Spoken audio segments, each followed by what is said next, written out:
क्या आप स्पीति जाने की सोच रहे हो? लेकिन क्या बॉस ने आपकी छुट्टी अप्रूव कर दी है?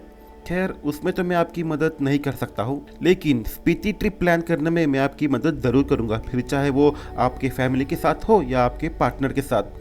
जैसे कि कहाँ पे घूमना है, कहाँ पर रुकना है, ड्राइवर या गाड़ी कैसे बुक करें, ये सब कुछ आपको इस वीडियो में मिल जाएगा। तो चलिए मेरे साथ स्पीति ट्रिप प्लान करते हैं एक साथ मिलके।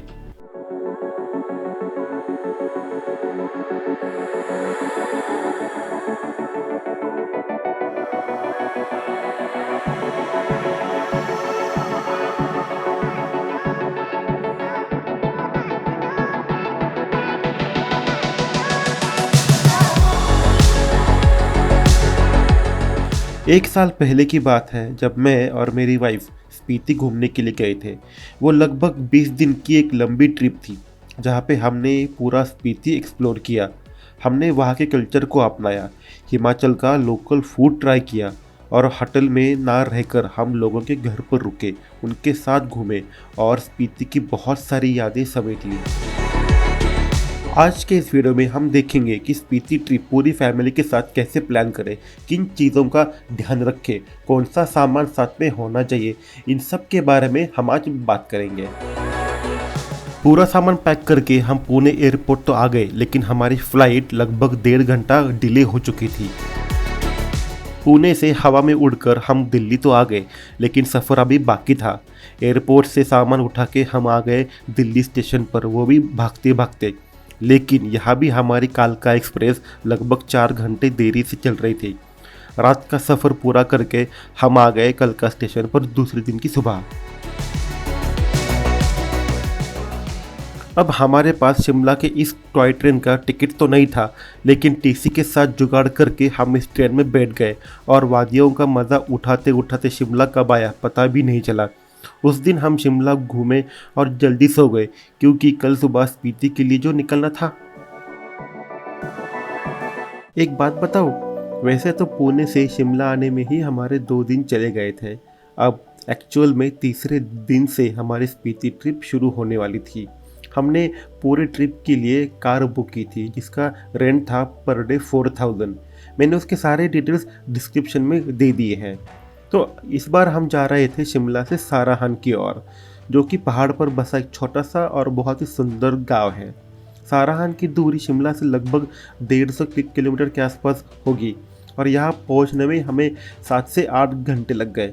ऑफकोर्स हम बीच में काफ़ी जगह रुके भी थे, नाश्ता करने के लिए, पहाड़ों को देखने के लिए और बहुत सारे व्यू पॉइंट्स पे फ़ोटोज़ निकालने के लिए।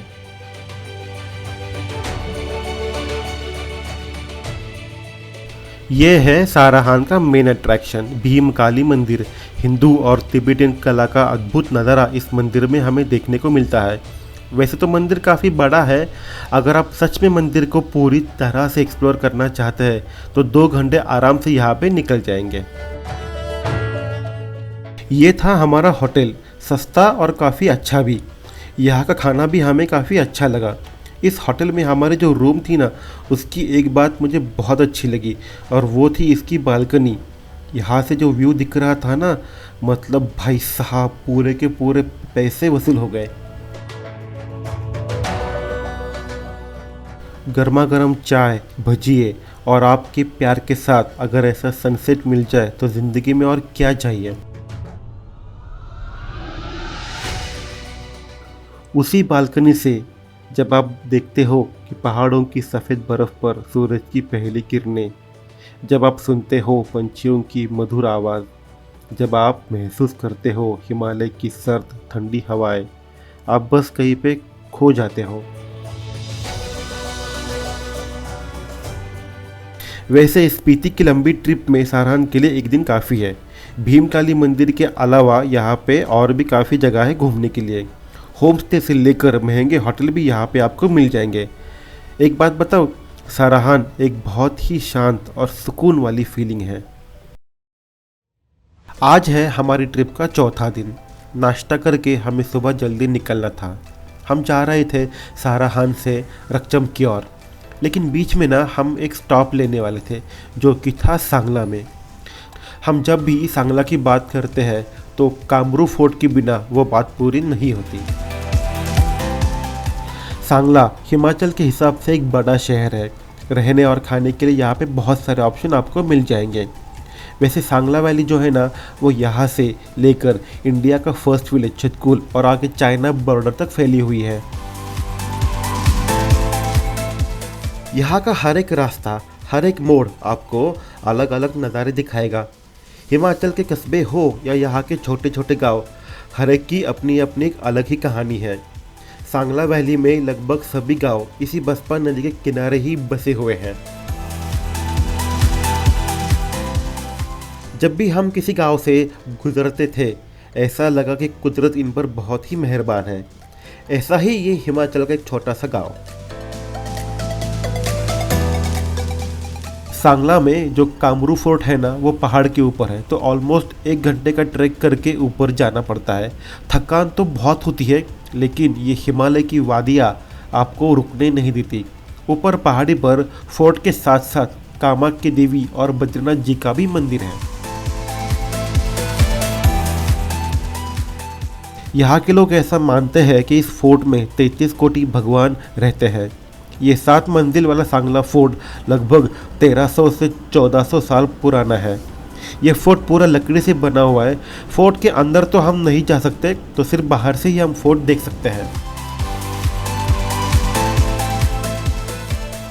यहाँ के इस कामरू फोर्ट से आपको सांगला का पूरा 360 डिग्री व्यू देखने को मिलेगा। वैसे ये एरिया काफ़ी फोटोजेनिक भी है। एक बात मैं आपको ज़रूर कहना चाहूँगा कि अगर आप यहाँ पे आते हो तो सिर्फ इमारतों को मत देखिए। यहाँ की संस्कृति, यहाँ का इतिहास, यहाँ की कहानियाँ, इनको भी जानने की कोशिश कीजिए।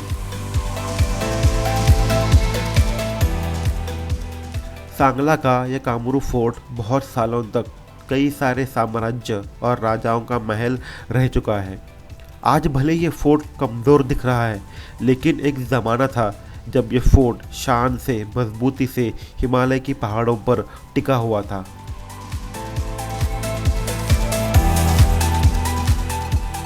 सांगला में आपको बड़ी दुकानें, मेडिकल स्टोर्स और डॉक्टर भी मिल जाएंगे। आगे सभी गांव बहुत ही छोटे हैं। अगर आपको कुछ भी लेना है तो यही मिलेगा। बहुत से लोग ना अपनी ट्रिप के दौरान सांगला में स्टे भी करते हैं, लेकिन हम यहाँ पे सिर्फ 4 घंटे के लिए ही थे। हमने यहाँ पे लंच किया, कामरू फोर्ट देखा, थोड़ा बहुत हमने सांगला गांव भी घूमा और उसके बाद हम निकल पड़े हमारे अगले डेस्टिनेशन के लिए। सांगला का कामरू फोर्ट देखकर हम आ गए वैली के सबसे सुंदर गांव रकचम में। पूरी स्पीति ट्रिप का ये मेरी सबसे फेवरेट जगह बन गई। पर ऐसा क्यों? वीडियो आगे तक देखिए, आपको भी पता चल जाएगा कि रकचम कितना खूबसूरत है।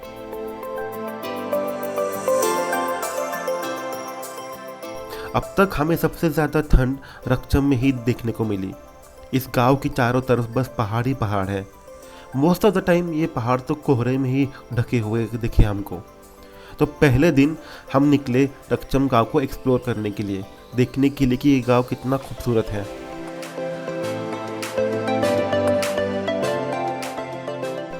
यहाँ पे ना आपको एक टिपिकल विलेज वाली वाइब देखने को मिलेगी। लोग सुबह जल्दी उठकर अपने खेतों में जाते थे, भैंसे या याक को घुमाने के लिए लेकर जाते थे। यहाँ पर ना मैंने एक और चीज़ ऑब्जर्व की, वो थी कि यहाँ के घरों में लकड़ी का इस्तेमाल बहुत ज़्यादा होता है।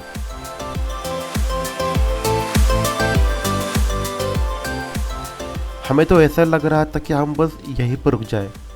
यहाँ की वादियों ने हमारा दिल छू लिया था। यहाँ की ठंडी हवा, पहाड़ों पर पड़ी बर्फ़ और इतने ऊंचे ऊंचे पहाड़ पहली बार हम दोनों देख रहे थे। बहुत ही मज़ा आ रहा था। दोस्तों, मैं एक बात तो ज़रूर कहना चाहूँगा कि यहाँ पे ज़िंदगी में एक बार तो आना ही चाहिए। देखो ना कितना अमेजिंग है ये। ग्लेशियर्स, माउंटेन के टॉप्स बर्फ़ से ढके हुए, बड़े बड़े पर्वत, ये बस अमेजिंग है। ताज़ी हवा, यहाँ पे ना पोल्यूशन का एक कतरा भी नहीं होगा।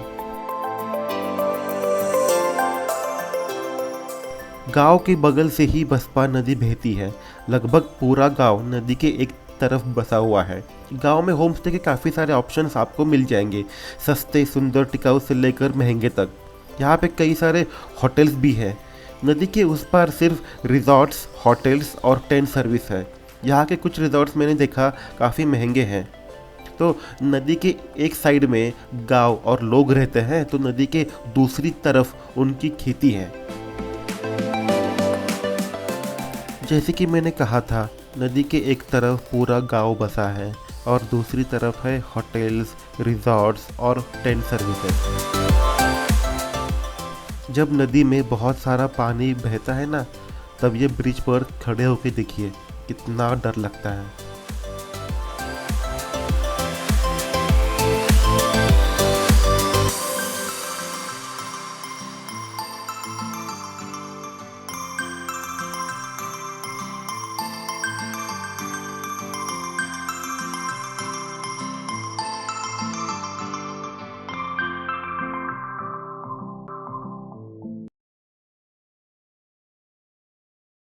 दोस्तों, आज है हमारा रक्षम में दूसरा दिन।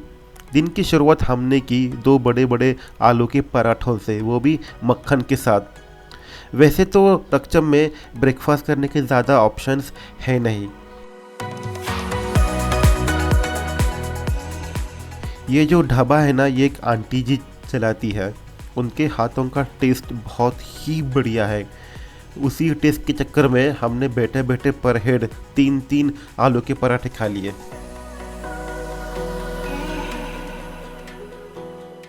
कल हमने एक्सप्लोर किया था रक्षम विलेज, या आप बोल सकते हो नदी की एक साइड। आज हम जा रहे हैं नदी की दूसरी साइड, ये ब्रिज क्रॉस करके।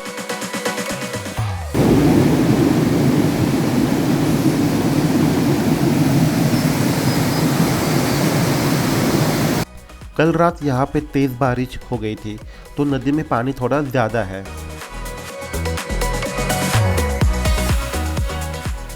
यहाँ पे ना आपको सब कुछ देखने को मिलेगा, बर्फ़, ऊंचे पहाड़, नदी, बढ़िया खाना, नेचर और सबसे इम्पोर्टेंट था पीसफुलनेस। अब हम दोनों की इच्छा हो रही थी कि इस बसपा नदी में चला जाए। लोकल लोगों से थोड़ा पूछने के बाद उन्होंने बताया कि आगे से जा सकते हैं, वहाँ पर नदी थोड़ी समतल है।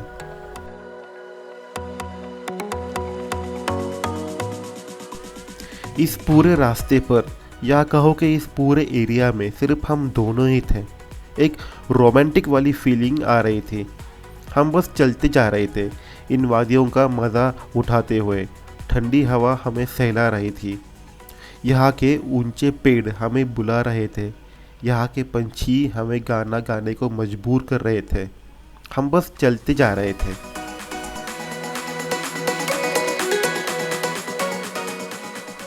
ऐसी शांति, ऐसा अकेलापन, वो भी नेचर में बहुत कम जगहों पर आप महसूस कर पाते हो।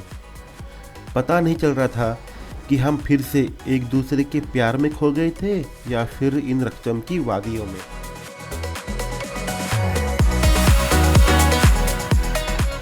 चलते चलते हम आ गए ऐसे पॉइंट पर जो कि बेहद खूबसूरत था। यहीं से हमें नदी में नीचे उतरना था। कितना खूबसूरत व्यू है ये, नदी, ऊंचे पहाड़, ऊंचे पेड़, बस अमेजिंग यार। मतलब इससे बेहतर और क्या ही हो सकता है ना।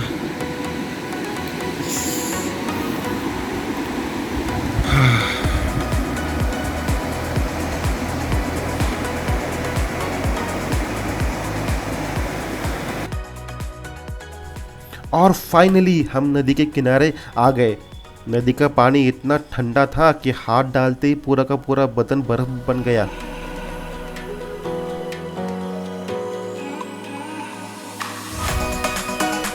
लाइफ में पहली बार हम दोनों हिमालय की किसी नदी के किनारे बैठे हुए थे। हम दोनों लगभग यहाँ पे 2 से 3 घंटे बैठे हुए थे और बस एक दूसरे से बातें कर रहे थे। ये चीज़ शायद मैं शब्दों में बयां ना कर सकूं। ये सब रोमांटिक तो था ही, पर वो पल भी काफ़ी खूबसूरत था।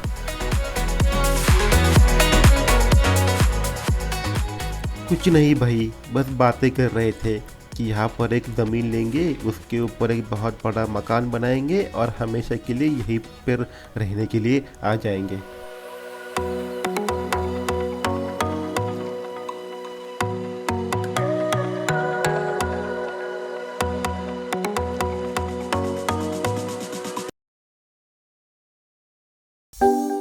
चितकुल, भारत का पहला विलेज। रक्षम से हम यहाँ 1 घंटे में पहुँच गए।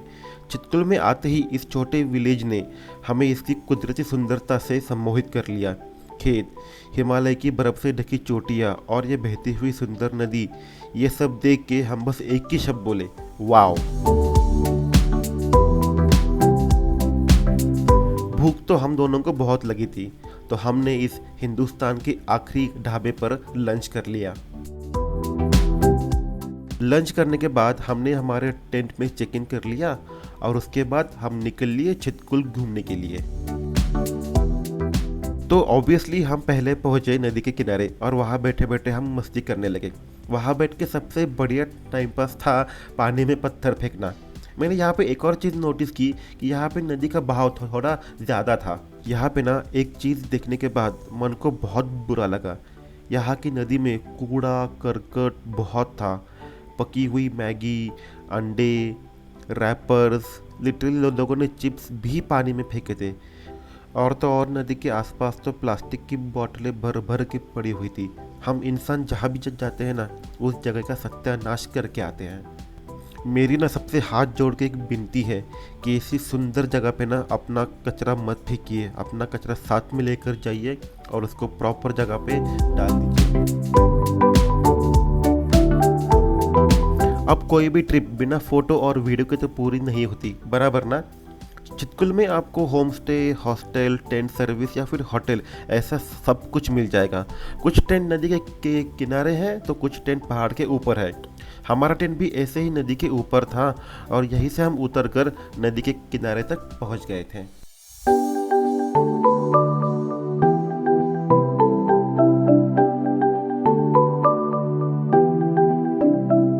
रात में ना यहाँ पे ज़बरदस्त ठंड पड़ गई थी। टेम्परेचर लगभग 1 डिग्री तक आ गया था और ऊपर से तेज़ हवाएं भी चल रही थी। रात का डिनर हमने टेंट के अंदर ही मंगवा लिया था। इतनी ठंडी में गर्मा गर्म खाना खाने का मज़ा कुछ और ही होता है।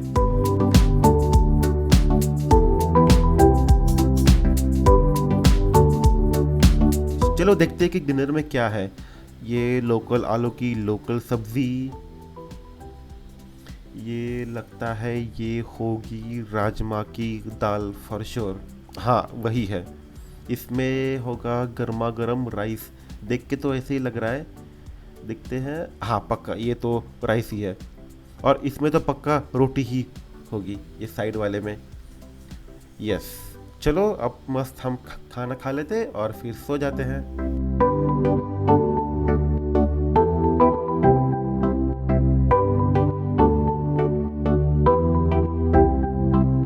रात की कड़ाके की ठंड के बाद चितकुल सूरज की किरणों से खिल उठा था।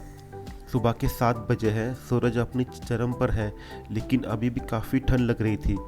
सुबह उठने के बाद अगर ये नज़ारा देखने को मिल जाए ना तो मॉर्निंग गुड नहीं बल्कि ग्रेट बन जाएगी।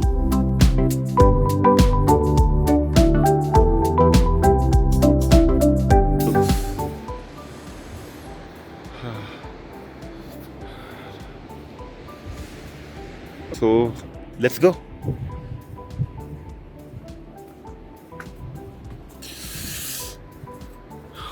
टेंट ची एंट्री. Let's go inside. असा हा टेंट आहे. बेड, 2 ब्लँकेट दिलेले, टेबल आहे सामान वगैरे ठेवायला.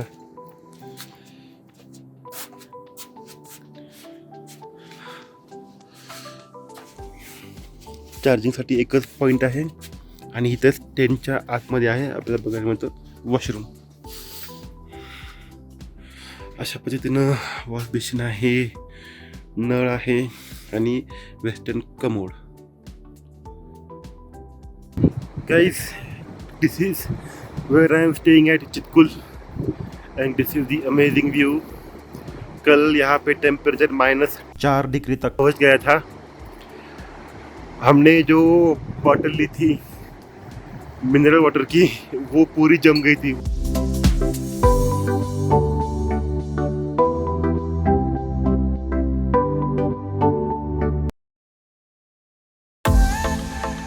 कल्पा ये है किन्नौर में बसा हुआ एक अनोखा विलेज। रिकांगपिओ से ऊपर पहाड़ पर बसा हुआ, जहाँ पर है फेमस नारायण नागिनी मंदिर, और वहीं से आप दर्शन कर सकते हो किन्नौर कैलाश की माउंटेन रेंज का। रक्षम और कल्पा पहाड़ के बीच में थे, तो ज़्यादा दूर तक देखना मुमकिन नहीं था, पर कल्पा पहाड़ पर होने के कारण बहुत दूर तक हम देख सकते थे। जहाँ तक नज़र जा रही थी वहाँ तक सिर्फ सफ़ेद पहाड़ ही पहाड़ नज़र आ रहे थे। लगभग 3 घंटे में हम चितकुल से कल्पा आ गए। रास्ते यहाँ के काफ़ी अच्छे हैं। होटल में चेक इन करने के तुरंत बाद हम आ गए सुसाइड पॉइंट पर, जो कि काफ़ी डरावना भी था, लेकिन वही हमें दिखाई दिए। एक नहीं, दो नहीं, बल्कि तीन रेनबोज। थोड़ी देर के लिए हम कल्पा और हिमालय को भूल गए और इंद्रधनुष देखने में ही खो गए। गर्मी के मौसम में इंद्रधनुष देखने को मिलना बहुत ही रेयर होता है। यहाँ से हम निकल पड़े नारायण नागिनी मंदिर की ओर। गाड़ी ऊपर पार्क करके ही हम पैदल नारायण मंदिर की ओर चल पड़े। बीच में हमें कई सारे एप्पल के ऑर्चिड दिखाई दिए। अब मंदिर भी दिखने लगा था। सिंस हम ऊपर से नीचे उतर रहे थे तो उतनी तकलीफ भी नहीं हो रही थी। यहाँ के मंदिरों में हिंदू और बुद्धिस्ट देवता एक साथ में ही होते हैं। यहाँ के मंदिरों की शिल्पकला भी तिब्बतियन कल्चर से काफ़ी प्रेरित है। मंदिर तक जाने वाला रास्ता काफ़ी अलग अनुभव देने वाला था।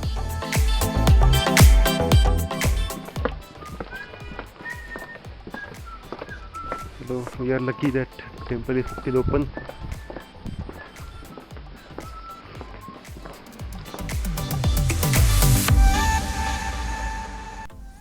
मंदिर का एरिया काफ़ी बड़ा है। मंदिर तो हम भगवान के दर्शन के लिए ही जाते हैं, पर यहाँ के मंदिर से जो व्यू दिखता है ना पहाड़ों का, वो बहुत ही कमाल है। इन बर्फीले पहाड़ों पर जब सूरज की पड़ी हुई किरणें हम देखते हैं ना, तो बस उनमें कहीं पे खो जाते हैं।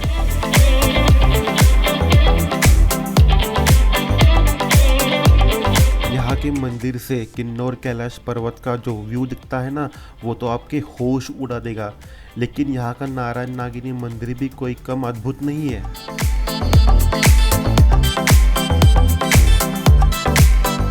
मंदिर में आने के बाद ना यहाँ की शिल्पकला को ज़रूर देखिएगा, वो भी नज़दीक से।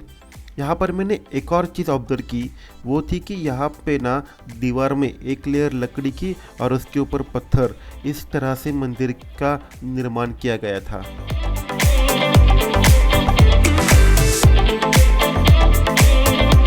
यहाँ से आपको कल्पा और रिकांगपिओ का पूरा शहर दिख जाता है। अगर मौसम साफ होना तो किन्नौर कैलाश का 80 फीट ऊंचा शिवलिंग भी आपको दिख जाएगा। ऑब्वियसली आपके पास पावरफुल जूम कैमरा या तो आईफोन होना चाहिए, तभी आप उसे देख सकते हो। ऐसा कहा जाता है कि ये नारायण नागिनी जो मंदिर है ना, वो लगभग 5000 साल पुराना है, जिसका संबंध सीधा महाभारत से है। मंदिर के बगल में ही एक मॉनेस्ट्री भी है जिसका नाम है हुबू लंकार मॉनेस्ट्री।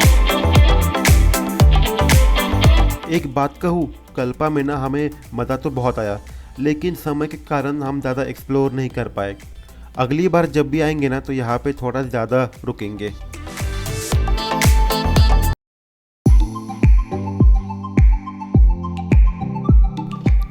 आपको पता है क्या हमारे भारत में इकलौती मम्मी यही स्पीति में है। सबसे पुरानी भारत की मॉनेस्ट्री वो भी यहीं पर है। अब हम जा रहे थे टाबो की तरफ। वैसे ये है स्पीति और सतलज नदी का संगम। सतलज नदी मानस सरोवर कैलाश में उगम होती है और चाइना में घूम के यहाँ पर स्पीति नदी में मिल जाती है। ये संगम बड़ा ही अनोखा और थोड़ा सा डरावना भी है।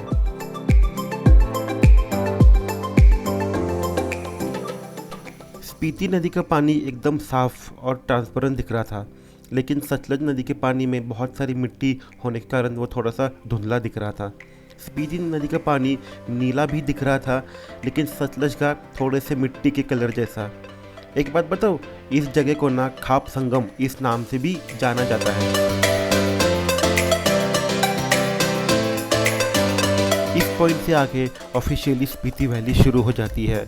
इस संगम के बाद में ना स्पीति नदी समाप्त हो जाती है और आगे इस धारा को सतलज नदी के नाम से जाना जाता है और ये उत्तर भारत की लाइफलाइन बन जाती है।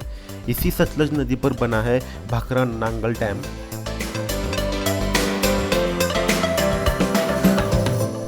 ये स्पीति नदी और सतलज नदी का खाप संगम आपका स्वागत करता है स्पीति वैली में। लगभग आधी ट्रिप खत्म होने के बाद हम स्पीति वैली में आ जाते हैं। तो चलिए मेरे साथ स्पीति वैली घूमने के लिए। हम निकल पड़े स्पीति नदी और स्पीति वैली के नज़ारे देखते हुए, लेकिन एक मुसीबत हमारा इंतज़ार कर रही थी आगे। और उस मुसीबत का नाम था रोड ब्लॉक। एक्चुअली ना यहाँ पे रोड का काम चल रहा है, तो इसलिए सभी गाड़ियों को रोका गया था। वहाँ नीचे भी गाड़ियों को रोका गया है और जहाँ पर मैं खड़ा हूँ वहाँ से भी गाड़ियों को रोका गया था। बड़ी लंबी लाइन लग गई थी, लेकिन अब वेट तो करना ही था। हम यहाँ पे लगभग 1 से 1.5 घंटा यहीं पे वेट करते रह गए।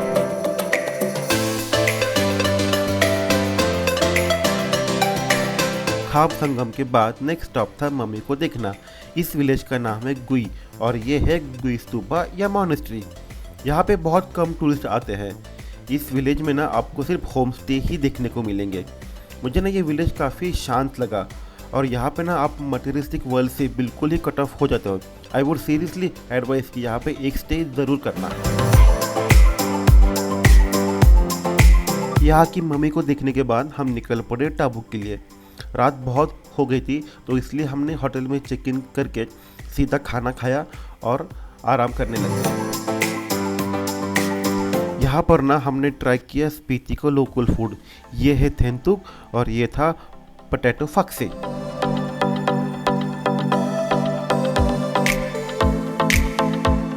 दूसरे दिन हम सुबह जल्दी उठकर टाबो मॉनेस्ट्री देखने के लिए गए। ये मॉनेस्ट्री लगभग 1000 साल पुरानी है।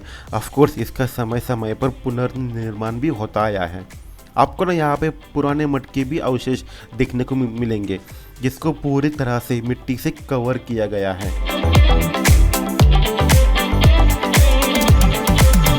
1975 के भूकंप ने इस मॉनेस्ट्री को सीवियरली डैमेज किया था, तो इसको पूरी तरह से नए से बनाना ज़रूरी हो गया था।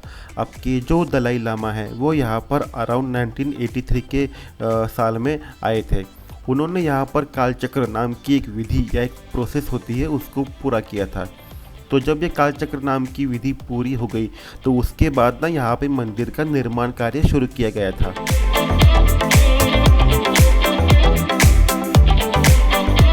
इस बड़े कैंपस में ना 9 मंदिर, 4 स्तूपा और एक गुफा भी है।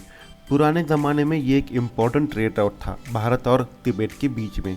टाबो मॉनेस्ट्री को हिमालय का अजंता भी कहा जाता है। यहाँ पर ना लगभग 60 से ज़्यादा मॉन्क्स माने साधु रहते हैं।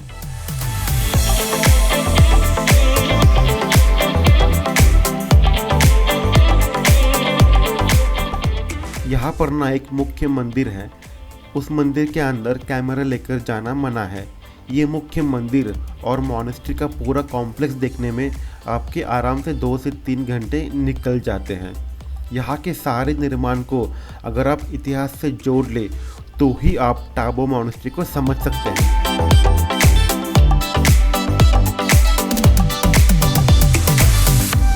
टाबो की मॉनेस्ट्री देखने के बाद अब समय है जाने का टाबो की गुफाओं में, जो कि आपके सामने है।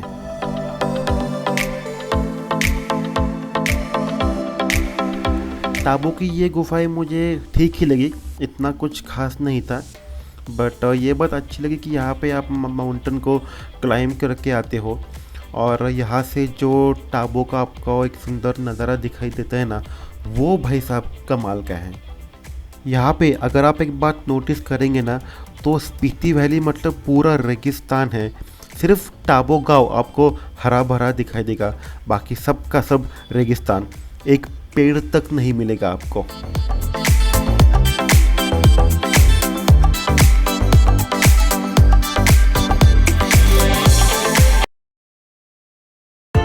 पहाड़ की चोटी पर बसा ये है धनकर मॉनेस्ट्री, जहाँ पे सामने है 2 नदियाँ और हिमालय के बर्फीले पहाड़। टाबो छोड़कर हम दोपहर में धनकर के लिए रवाना हो गए। जैसे मैंने पहले कहा था, स्पीति मतलब पूरा रेगिस्तान है।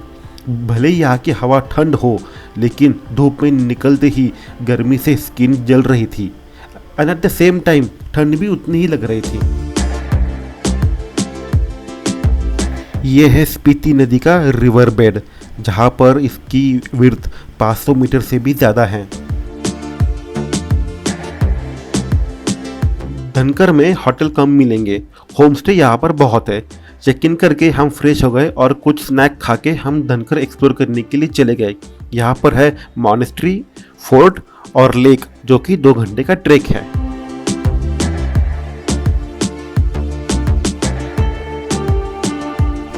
जैसे आप देख सकते हो, धनकर मॉनेस्ट्री के पीछे राइट साइड से आ रही है स्पीति नदी और लेफ्ट में है पिन नदी।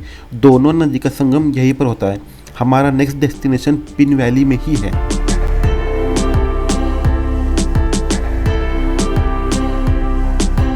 एक चीज़ का ध्यान ज़रूर रखिए कि यहाँ पे ना फिसलन बहुत ज़्यादा है, तो होप कि आपके शूज़ अच्छे ग्रिप वाले हो।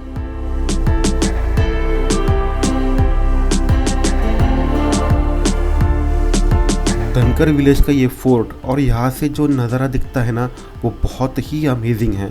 हम ऑलमोस्ट 2 घंटे तक यही बैठे रहे, सामने के पहाड़ और वो नदी देखते हुए, बस एक दूसरे के साथ। यहाँ की हवा में एक ताजगी है, एक अलग ही महक है।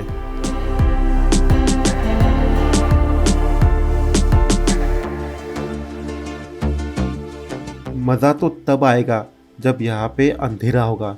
रात में धनकर का एक अलग ही रूप आपको देखने को मिलेगा।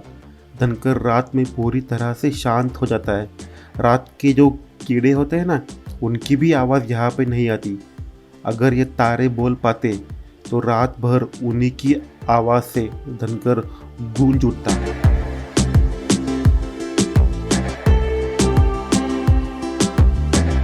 गुड मॉर्निंग दोस्तों, पानी की 2 बॉटल्स लेकर हमने शुरू किया धनकर लेक पर जाने के लिए ट्रैक।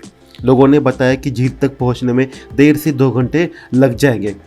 सुबह के 6:15 बजे हमने ट्रैक शुरू किया है और ऐसा लग रहा है कि मानो दोपहर हो गई हो।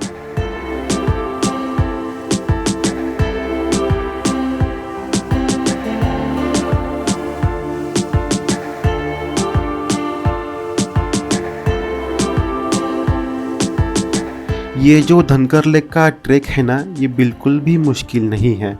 बस ऑक्सीजन की कमी और यहाँ की फिसलन भरी मिट्टी ना बहुत प्रॉब्लम्स क्रिएट करते हैं। हर मोड़ पर ऐसा लग रहा था कि ट्रैक अब ख़त्म होगा, लेकिन ऐसा सोचते सोचते 2 घंटे कब निकल गए पता भी नहीं चला और झील भी नहीं दिख रही थी।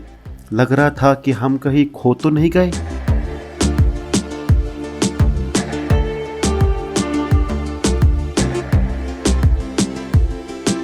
इस ट्रैक पे ना बस एक ही चीज़ का डर लग रहा था, क्योंकि ये फिसलन भरी मिट्टी से अगर फिसल कर नीचे गिर गए, मरेंगे बिल्कुल नहीं, लेकिन हड्डी पसली टूटेगी इसकी गारंटी है। क्योंकि ये ज़्यादा ऊंचा भी नहीं है ना, क्योंकि नीचे थोड़ी सपाट ज़मीन है। फाइनली 2 घंटे मेहनत भरा ट्रैक करके हम आ गए सुंदर झील पर। झील तो बहुत सुंदर थी, लेकिन सबसे खास बात ये थी कि इस पूरे एरिया में, इस पूरे इलाके में सिर्फ मैं और मेरी वाइफ, हम दोनों ही थे।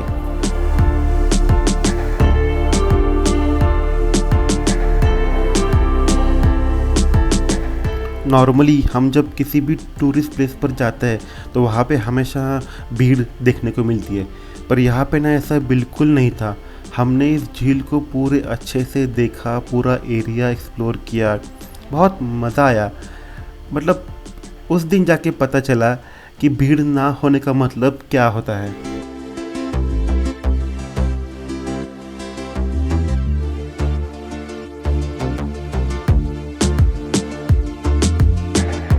एक और बात बताओ, इस पूरे इलाके में एक भी पेड़ नहीं है, बस ये ऐसे छोटे मोटे घास फूस है, बस, और कुछ नहीं।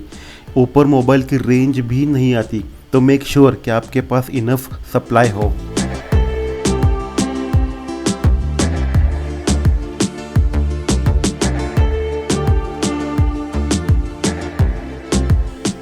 नीचे वाले धनकर विलेज से सामने का व्यू दिख रहा था, लेकिन जब हम ऊपर आए ना लेक में तो यहाँ पे पूरा 360 डिग्री व्यू दिख रहा था। हमें चारों तरफ के माउंटेन्स, पहाड़, उन पर पड़ी हुई बर्फ़ दिख रही थी। मज़ा बहुत आ रहा था, लेकिन मन में ना एक छोटा सा डर भी था। वो ये था कि अगर कहीं पे अगर वो माउंटेन वाला टाइगर आ जाए तो दोनों भाग भी नहीं सकते, क्योंकि ऑलरेडी थक चुके थे और ऑक्सीजन यहाँ पे वाकई में बहुत ही कम है।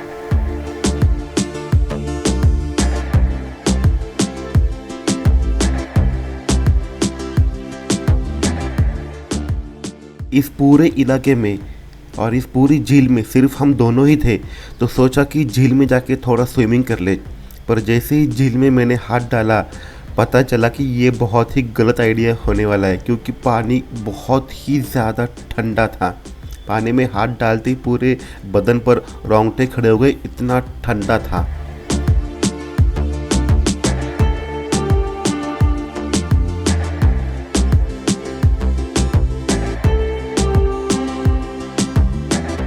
यहाँ पर ना मस्त सुकून था। हम इस झील पर लगभग 2 घंटे बैठे और यहाँ से निकलते वक्त हमने इस झील के आसपास एक निशानी छोड़ी। जहाँ से हम आए थे उस पुणे का नाम हम यहाँ पर लिख के आए हैं। अगर आप लोग कभी इस झील पे गए, अगर आपको ये दिखा तो हमें ज़रूर बताना।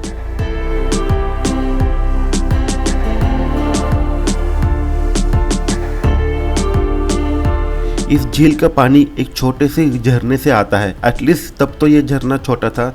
हमने सोर्स तक जाने की सोची, पर वो बहुत ही दूर था और झरना भी काफ़ी छोटा हो गया था, शायद गर्मी की वजह से।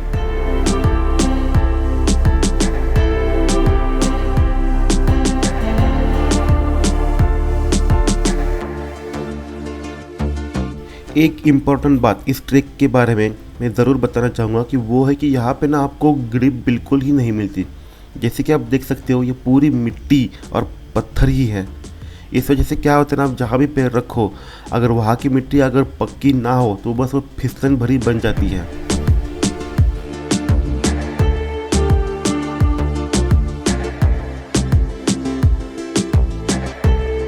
लगभग 10:30 बजे के आसपास हमने नीचे उतरना शुरू कर दिया और 1 घंटे में नीचे आ भी गए। नीचे उतरने के बाद पूरा नहा धो लिए, नाश्ता वाश्ता कर लिया और अब बारी थी हमारे अगले डेस्टिनेशन को निकलने के लिए।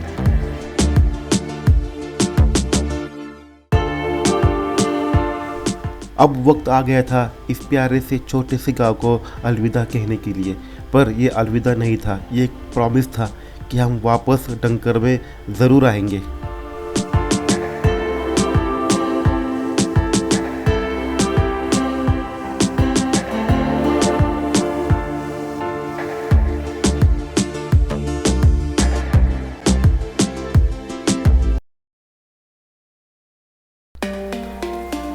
थोड़ी ही देर में हम पहुंच जाएंगे खूबसूरत और पिन वैली के आखिरी गांव मुध में। इस विलेज को ना मैं वाटरफॉल्स वाला विलेज कहना ज़्यादा पसंद करूंगा। ऐसा क्यों? आपको जल्दी ही पता चल जाएगा। यहाँ पे ना होटल्स और ढाबे बहुत ही कम हैं, लेकिन यहाँ पे आपको हर घर में होम स्टे ज़रूर मिल जाएगा।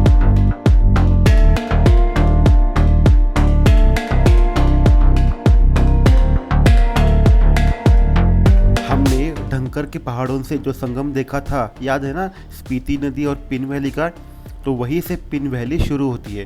पिन वैली का नाम पिन नदी पर पड़ा है और आप अभी जो स्क्रीन पे देख रहे हो ना, वो है पिन नदी और स्पीति नदी का संगम। यहाँ पर ये संगम लगभग आधा किलोमीटर से भी ज़्यादा चौड़ा और बहुत ही बड़ा है।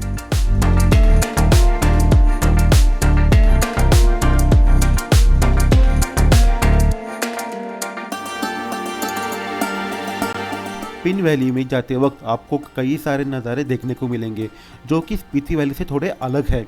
मुध गांव पहुंचने तक पिन नदी आपके साथ ही रहेगी।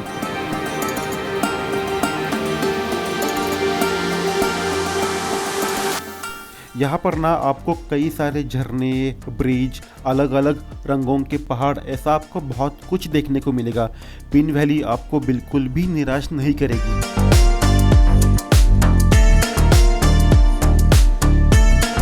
ऐसे ब्रिज पिन वैली में आपको बहुत जगह देखने को मिलेंगे और वो काफ़ी फोटोजेनिक भी हैं। आप चाहो ना तो ये नदी के पास भी जा सकते हो, बस पानी के अंदर मत उतरना, क्योंकि पानी का बहाव बहुत ही तेज़ रहता है और पानी भी काफ़ी ठंडा होता है। आपको ना हर बार इस नदी का अलग अलग रूप देखने को मिलेगा और यही पिन वैली की एक खासियत भी है।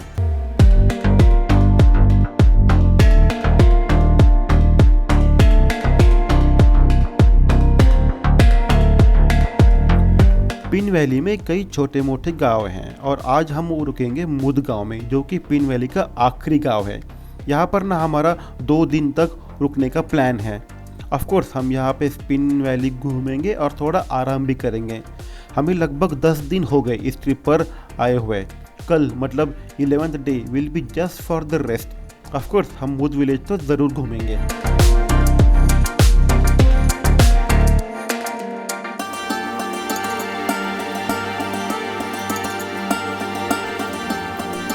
पिन वैली में ना आपको हर मोड़ पर कुछ ना कुछ अलग ज़रूर देखने को मिलेगा और वो देखने के बाद ना आपको वाव बोलना ही पड़ता है।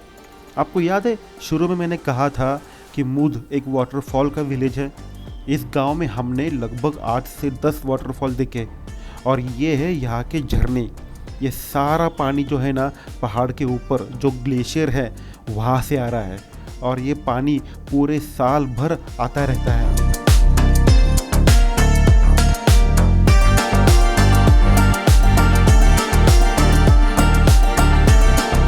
यहाँ के सारे विलेज की तरह मुद गाँव भी काफ़ी छोटा है। यहाँ का जो मेन बिजनेस है वो है खेती और होटल्स एंड होम स्टे। ठीक है, तो यहाँ पर आपको एक तो रेंज नहीं रहती, तो आपको यहाँ पे आके ही बुकिंग करना पड़ता है। तो जो मैंने कहा था ना पहले कि यहाँ का जो झरने हैं ये सारा पानी ऊपर के ग्लेशियर से आता है, तो अभी हम जाएंगे उस ग्लेशियर पर। और हाँ, इस ग्लेशियर पर जाना इतना भी मुश्किल नहीं है, काफ़ी इजी ट्रैक है। आप 1 घंटे में इन ग्लेशियर तक आराम से पहुंच सकते हो। और मैं तो ये ज़रूर कहूँगा जब भी आप मुद में आओगे ना तो इस ग्लेशियर तक ज़रूर जाना, एक अलग ही एक्सपीरियंस रहेगा वो।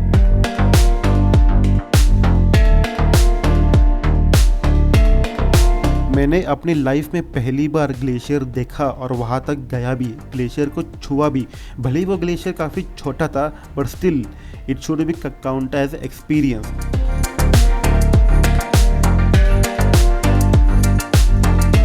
और आप ये जो झरना देख रहे हो ना, ये उसी ग्लेशियर का है जहाँ पर हम ट्रेक करके गए थे।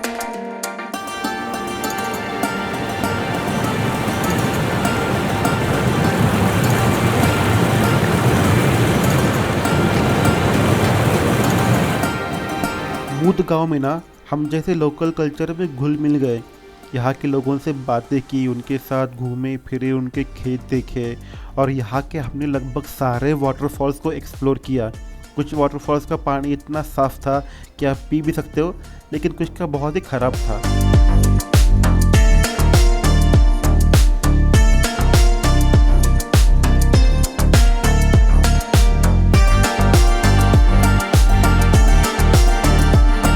और अभी आप जो स्क्रीन पे देख रहे हो ना वो है हमारा रूम और वहाँ की विंडो से ये व्यू देखने को मिल रहा था। कितना ऑसम और अमेजिंग था ये।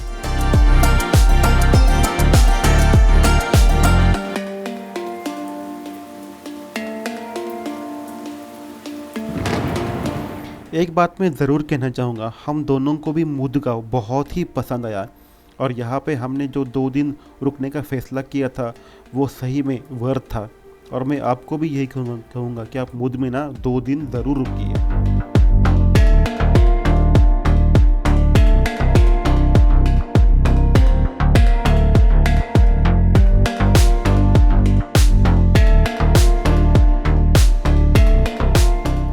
पिन वैली में आपकी नज़र जहाँ भी जाएगी आपको ग्लेशियर और झरने देखने को मिलेंगे ही मिलेंगे। ये मैं कहूँगा ये एक और पिन वैली की एक खासियत थी।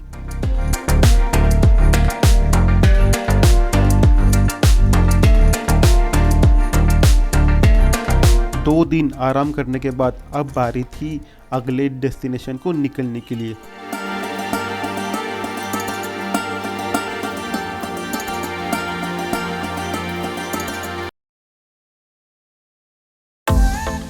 आज हम जाएंगे 4 अलग अलग प्लेसेस पर।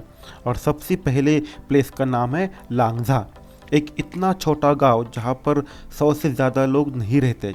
यहाँ पे हार्डली 20 से 25 मकान होंगे और यहाँ के सारे लोग सिर्फ खेती ही करते हैं। यहाँ पे आपको सिर्फ और सिर्फ होम स्टे ही मिलेंगे। इस गांव की सबसे खास बात है यहाँ से दिखने वाली मिल्की वे गैलेक्सी और ये बुद्धा जी का स्टैचू।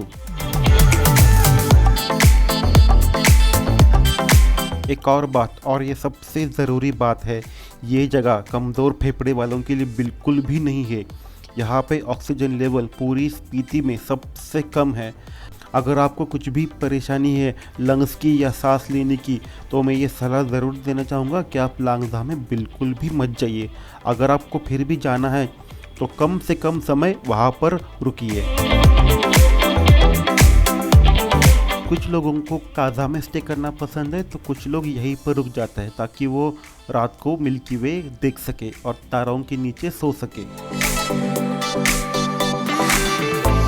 ये है दूसरी जगह जिसका नाम है हिक्किम। इंडिया का सबसे हाईएस्ट पोस्ट ऑफिस यहीं पर है।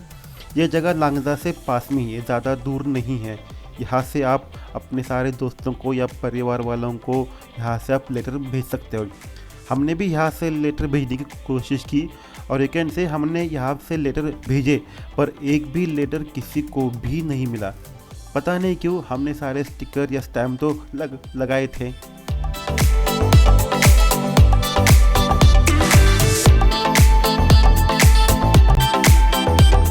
ये है आज की तीसरी जगह जिसका नाम है कोमेक। ये है वर्ल्ड्स का हाईएस्ट मोटरेबल रोड।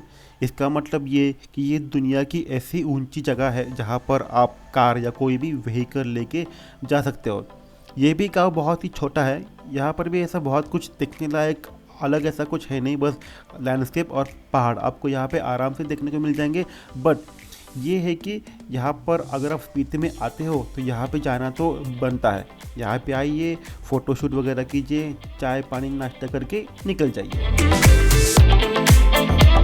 और ये है काजा, स्पीति का सबसे बड़ा गांव। ये है एक डिस्ट्रिक्ट। यहाँ की पॉपुलेशन हार्डली 2 या 3 हज़ार होगी।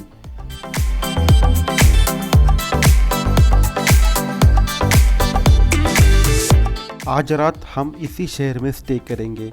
ये शहर को आप शॉपिंग हब भी बोल सकते हो। यहाँ पे आप शॉपिंग कर सकते हो। आपको स्पीति की लोकल कारीगरी, सुवेनियर्स या और कोई भी चीज़ जो लोकल स्पीति को ना रिप्रेजेंट करती हो वो आपको मिल जाएगी। बार्गेन करते वक्त ना ज़्यादा भी बार्गेन मत करना।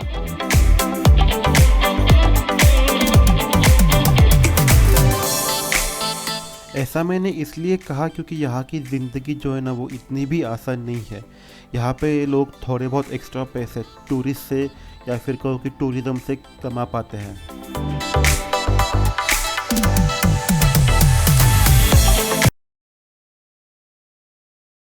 कल की तरह भी आज हम 3 जगहों पर जाने वाले हैं। ये है की मॉनेस्ट्री, स्पीति का एक मुख्य आकर्षण and one of the oldest monastery in the Spiti. तो चलिए मेरे साथ, आज हम चलते हैं ये की मॉनेस्ट्री घूमने के लिए।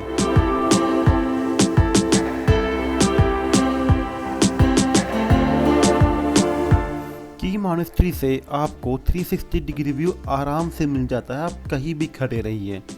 यहाँ से ना आपको स्पीति नदी, काजा का शहर और चारों तरफ के पहाड़ देखने को मिल जाएंगे। यहाँ का लैंडस्केप भी ना काफ़ी अलग है। यहाँ पे काफ़ी अलग अलग रंग आपको देखने को मिल जाएंगे। हम हमारी कार को नीचे पार्क करके चल पड़े मॉनेस्ट्री की ओर। जब हम यहाँ पर पहुँचे तो सब नॉर्मल था और हमने मॉनेस्ट्री देखना शुरू कर दिया। हिमाचल की हर एक मॉनेस्ट्री अपने आप में अलग है और हर एक की अपनी अपनी एक खास बात है। की मॉनेस्ट्री भी अपने आप में यूनिक है।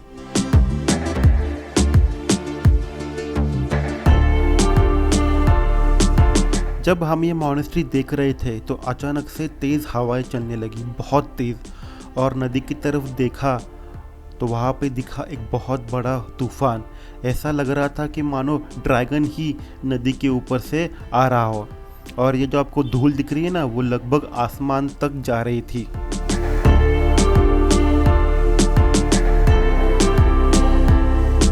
हिमाचल की हर एक मॉनेस्ट्री की तरह इस मॉनेस्ट्री ने भी हमारा दिल जीत लिया और यहाँ पे तो हमें ड्रैगन भी देखने को मिल गया।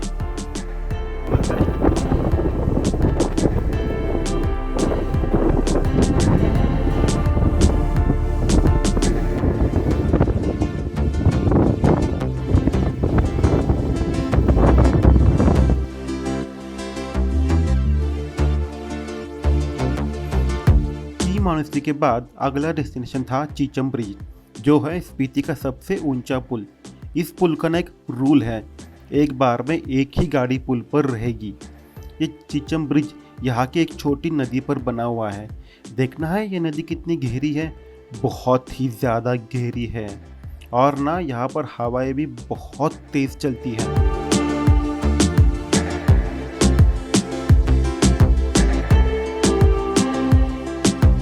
स्पीति वैली के इस चीचम ब्रिज पर आप आराम से 1 से 1.5 घंटा बिता सकते हो। फ़ोटो निकालने के लिए, वीडियोस निकालने के लिए ये जगह ना बहुत ही फ़ोटोजेनिक है। यहाँ पे ना आपको मैगी और चाय बहुत ही बढ़िया मिलेगी।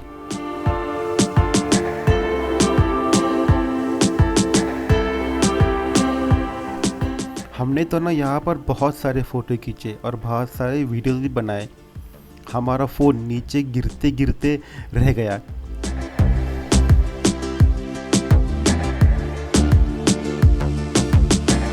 अब इस ब्रिज के बारे में ज़्यादा तो कुछ बोलने के लिए है नहीं, बस यहाँ पे आइए, एंजॉय कीजिए and create a new memories that will last forever.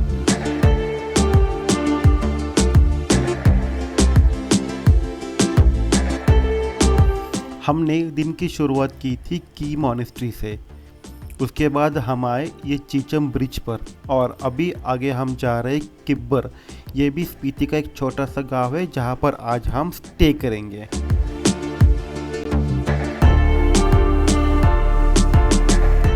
Spiti की ट्रिप का ये हमारा सेकेंड लास्ट डे है और ये है बहुत ही छोटा सा और प्यारा सा गांव किब्बर। यहीं पे आज हम रुकेंगे। आपको पता है मैंने कहा था कि लांगजा में आपको रात में गैलेक्सी देखने को मिलती है, तो वहाँ तो हम कुछ कारणों की वजह से नहीं रुक पाए, बट किब्बर में हम ज़रूर रुकने वाले हैं। क्यों? क्योंकि हमें देखनी है मिल्की वे गैलेक्सी।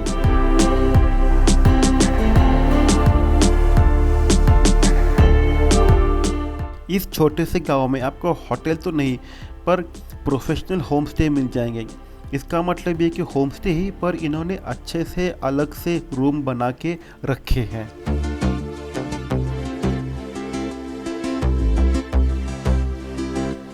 रात होते ही किब्बर आपको खुद का एक अलग रूप दिखाएगा।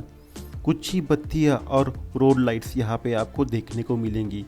मैंने आपको बताया था ना कि लांगजा में पूरी गैलेक्सी दिख जाती है, लेकिन हम वहाँ पे स्टे नहीं कर पाए थे, पर किब्बर में तो ज़रूर है ना हम, और यहाँ से भी पूरी गैलेक्सी दिख जाती है। बस गांव से 200-300 मीटर आगे निकल जाओ और मैं गारंटी देता हूँ कि ऐसे तारों से भरा आकाश आपने ना कहीं देखा होगा और आप ना कहीं देखेंगे। एक बात ना मैं ज़रूर कहना चाहूँगा कि रात में किब्बर में घूमने में मज़ा तो बहुत आया। यहाँ पर ना बहुत ही सेफ फील हो रहा था, कुछ भी डर नहीं लग रहा था। इतना घूमने के बाद अब भूख भी लग रही थी, तो हमने एक लोकल जगह पे एक आंटी से रिक्वेस्ट की कि क्या वो हमें लोकल खाना यहाँ का खिला सकती है क्या। तो उन्होंने हमारी रिक्वेस्ट एक्सेप्ट की और यहाँ पे हमने बहुत ही स्वादिष्ट लोकल खाना खाया।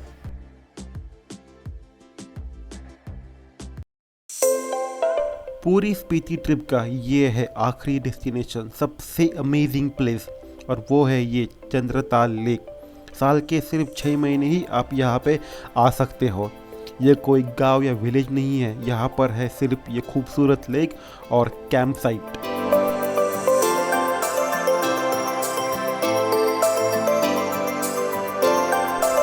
चंद्रताल लेक की खूबसूरती को मैं सच में शब्दों में बयान नहीं कर सकता। ये बहुत ही ज़्यादा खूबसूरत है और इसको देखने के लिए आपको यहाँ पे ना लाइफ में एक बार तो आना ही पड़ेगा।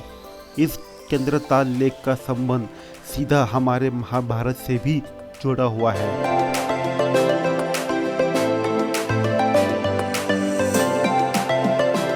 किब्बर से हम निकले चंद्रताल लेक के लिए, लेकिन रास्ता इतना भी आसान नहीं था।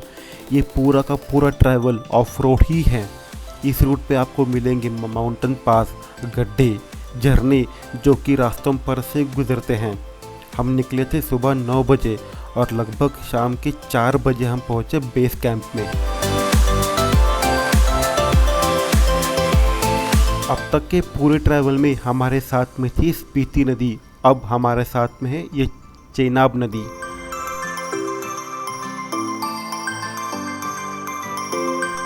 इस मंदिर में भी ना बहुत सारी ठंडी हवाएं चलती रहती हैं। यहाँ पे से जो नज़ारे दिखते हैं ना वो भी बहुत ही कमाल है भाई साहब। बस चारों तरफ पहाड़ ही पहाड़ हैं।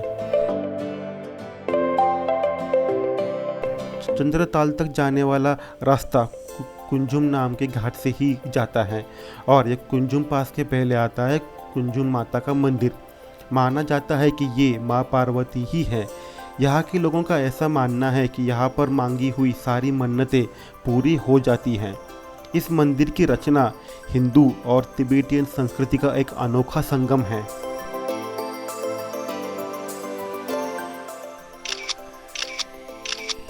मंदिर में हम लगभग 1 घंटा रुके थे। यहाँ का सब कुछ एक्सप्लोर कर लिया हमने। यहाँ पे पहाड़ों पर बहुत सारे ग्लेशियर भी थे जहाँ से कई सारे झरने नीचे आ रहे थे।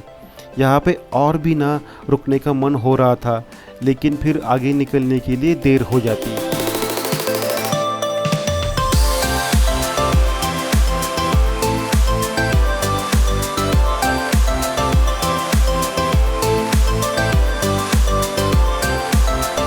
और फाइनली हम आ गए चंद्रताल के बेस कैंप में। सिंस हमने पहले से कैंप का बुकिंग नहीं किया था, तो जैसे ही गाड़ी रुक गई मैं भागते भागते कैंप में घुसा इंक्वायरी करने के लिए। किस्मत से एक कैंप साइट पे एक टेंट खाली था, तो वो हमने फटाक से बुक कर लिया। वैसे यहाँ पे भी ना टेंट में ही सब रहता है, जैसे कि वॉशरूम, लाइट जो कि बैटरी पे चलती है। यहाँ पे ना मोबाइल की रेंज है ना पावर सप्लाई।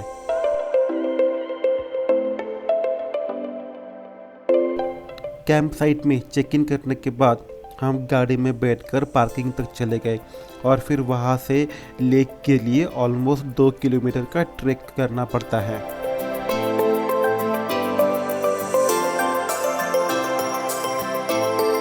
ये लेक तो ना मतलब यार बहुत ही अमेजिंग और ऑसम है। मैंने यहाँ का पानी भी पिया, बहुत ही मीठा लेकिन बहुत ज़्यादा ठंडा भी था।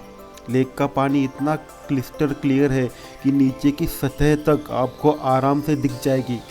कभी कभी ना यही पता नहीं चलता कि सीमा कहाँ पर है, लेक कहाँ पे ख़त्म होती है और पहाड़ कहाँ पे शुरू हो जाते हैं। मतलब इतना रिफ्लेक्शन यहाँ पे आपको दिख जाता है।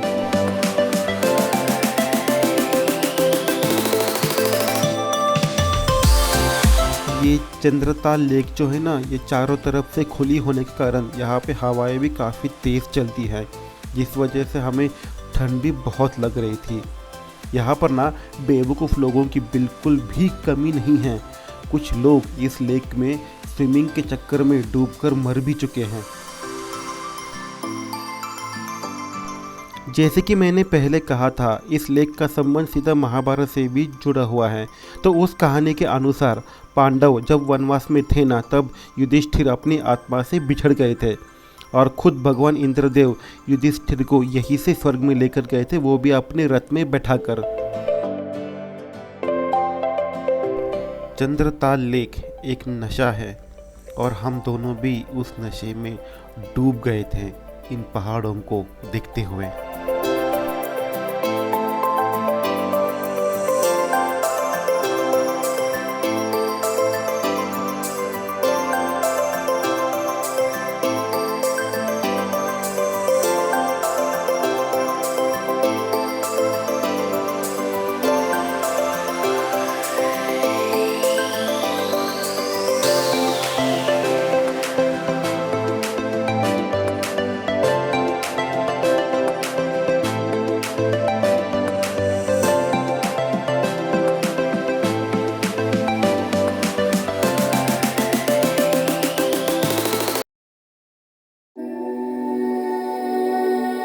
आज एक मायूसी छाई है क्योंकि ट्रिप जो ख़त्म हो रही थी, यहाँ से स्पीति वैली भी ख़त्म होती है और शुरू हो जाती है मनाली की हरी भरी वादियाँ, जहाँ पे आपको देखने को मिलेंगे बड़े बड़े पेड़ और फुल टू ग्रीनरी।